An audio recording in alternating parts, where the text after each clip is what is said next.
What does Superman have to do with economics? Well, hopefully the most entertaining and informative video you will ever watch on that subject. And I can be Superman for you. I'll sweep you off your feet, and a princess you can be. Hi, I'm Normal Guy, and this is Normal Guy vs. the World. One of the defining aspects of Superman's character is not so much what he does with his powers, but what he doesn't do. Even compared to most superheroes, Superman is incredibly restrained. He's not trying to change the world like Batman or X-Men. He stops robbers and murderers and world conquerors, and then, after that, he pretty much leaves everyone alone to do their own thing and pursue their happiness. This is basic Superman stuff. But what many people don't realize is Superman is actually operating according to a well-known economic principle called benign neglect. This is the operating principle of a government that restricts itself to only stopping people who want to hurt other people or take other people's stuff. It enforces contracts, it locks up murderers and robbers, and then it leaves people basically alone. Now, this way of governing is controversial. Many people legitimately believe that the government should take a more active role in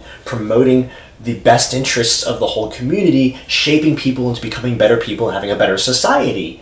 And in the Superman comics, this conflict is present. Both heroes and villains disagree with Superman's approach. Almost every villain Superman has a vision for a better world that they want to impose upon it and shape the world into that. Like Luthor, Zod, Brainiac, Darkseid. And Superman's conflicts with Batman have always centered around the difference in tactics. Batman believes in a much more active role in changing society to be better. You might describe Batman as Keynes and Superman as Hayek. What?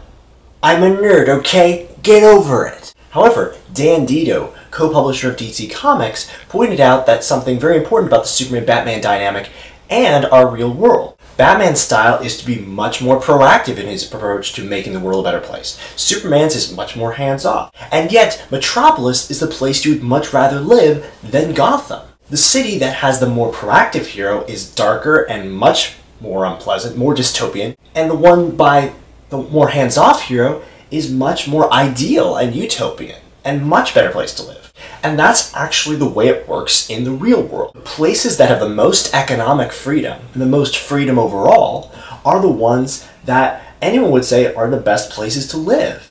Places that practice something much closer to benign neglect tend to see a dramatic rise in prosperity and better living conditions. Of course, it's not so simple. Most people are kind of a combination of these things. And it's not like Superman doesn't actively work to make the world a better place, but he does it as Clark Kent, as an investigative reporter, the normal human being who does not have the power of life and death over people, like Superman does, and like governments do.